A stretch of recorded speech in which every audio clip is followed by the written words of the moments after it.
বাংলাদেশ ছাত্রলীগ আয়োজিত আন্তঃবিশ্ববিদ্যালয় indoor cricket champion হয়েছেন বাংলাদেশ ইউনিভার্সিটি এবং রানার্স আপ হয়েছেন সোনারগাঁও ইউনিভার্সিটি। বুধবার ৩ জুলাই মিরপুর ইনডোর স্টেডিয়ামে পুরস্কার বিতরণ ও সমাপনী অনুষ্ঠানে এক জমকালো আয়োজনের মাধ্যমে বিজয়ী এবং রানার্স আপ টিমকে পুরস্কার তুলে দেওয়া হয়।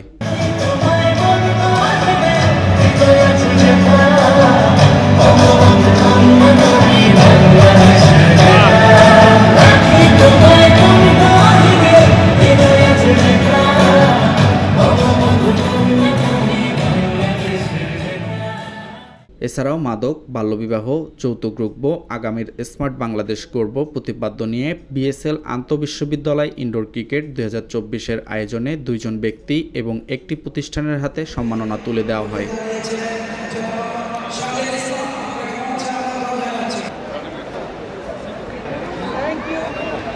অনুষ্ঠানে ছাত্রলীগের সভাপতি সাদ্দাম হোসেনের সভাপতিত্বে ও সাধারণ সম্পাদক শেখ ওয়ালি আসিফ ইনানের সঞ্চালনায় অনুষ্ঠানে বস্ত্র ও পাট মন্ত্রী জাহাঙ্গীর কবির নানক ও সংসদ সদস্য মাশরাফি বিন মর্তুজা উপস্থিত ছিলেন। দীর্ঘায়িত করব না, আমাকে আবারও বাংলাদেশ ছাত্রলীগ এখানে আমন্ত্রণ জানিয়েছে।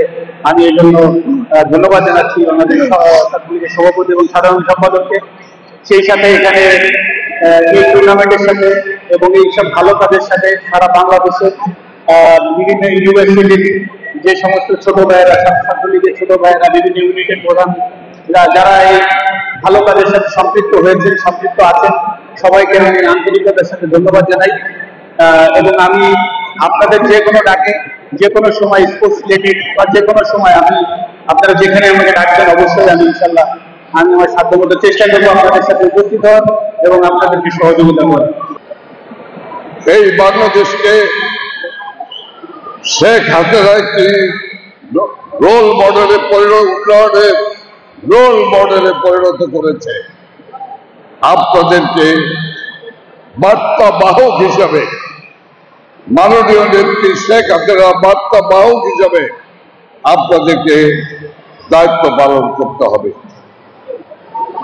আমি বিশ্বাস করি সাদ্দাম ইনানের নেতৃত্বে যে ছাত্রলীগ, এই ছাত্রলীগ সেই গুরু দায়িত্ব পালন করতে পারবে। এই মাদকের করাল গ্রাস থেকে বাংলাদেশকে রক্ষা করতে এবং জঙ্গিবাদের মতো একটি বৈশ্বিক সমস্যা থেকে তরুণ প্রজন্মকে দূরে রাখতে খেলাধুলা, স্পোর্টসের কোনো প্রকার বিকল্প নেই। এই চিন্তা থেকেই বাংলাদেশ ছাত্রলীগের ফুটসাল আয়োজন 48 ইউনিভার্সিটি টিম নিয়ে, এই চিন্তা থেকেই বাংলাদেশ ছাত্রলীগের ইনডোর ক্রিকেট টুর্নামেন্ট আয়োজন 64টি বিশ্ববিদ্যালয় নিয়ে। বাংলাদেশ ছাত্রলীগ শিক্ষার্থীদের কাছে ভরসা, নির্ভরতা, প্রত্যয়ের প্রিয় ঠিকানা হিসেবে থাকে। সেই লক্ষ্যে আমরা ফুটসাল আয়োজন করেছি, সেই লক্ষ্যে আমরা ইনডোর ক্রিকেট টুর্নামেন্টের আয়োজন করেছি। বিএসএল একাডেমি আমরা চালু করেছি যাতে করে বাংলাদেশের সকল স্তরের শিক্ষার্থীরা তাদের একাডেমিক কন্টেন্টগুলো অনলাইনে সহজে পেতে পারে। আমরা বিএসএল আড্ডার আয়োজন করেছি তরুণ প্রজন্মের সঙ্গে শিক্ষার্থীদের মিথস্ক্রিয়া নিশ্চিত করার জন্য।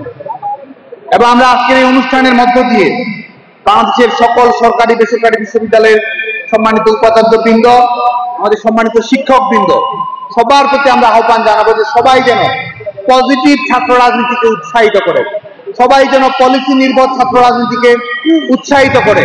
কারণ আমরা দৃঢ়ভাবে বিশ্বাস করি ছাত্র রাজনীতির বিয়োগ ঘটিয়ে কোনো বিশ্ববিদ্যালয়ের শিক্ষার্থীদের জীবনে কোনো কিছু যোগ করা সম্ভব নয়। যে কারণে যারা বিভিন্ন বিশ্ববিদ্যালয় ক্যাম্পাসে স্বাভাবিক ছাত্র রাজনীতির প্রবাহকে কেউ যদি বাধাবিঘ্ন করতে চায়, আমরা মনে করি যে সেটি শিক্ষার্থীদের স্বাভাবিক শিক্ষা জীবনকেই ব্যাহত করা বলে আমরা মনে করি। গত 26 জুন থেকে রাজধানীর মিরপুর ইনডোর স্টেডিয়ামে দেশের সরকারি ও বেসরকারি 64টি বিশ্ববিদ্যালয় নিয়ে আন্তঃবিশ্ববিদ্যালয় ক্রিকেট প্রতিযোগিতা শুরু হয়। মারুফ হোসেন, দেশের কণ্ঠ, ঢাকা।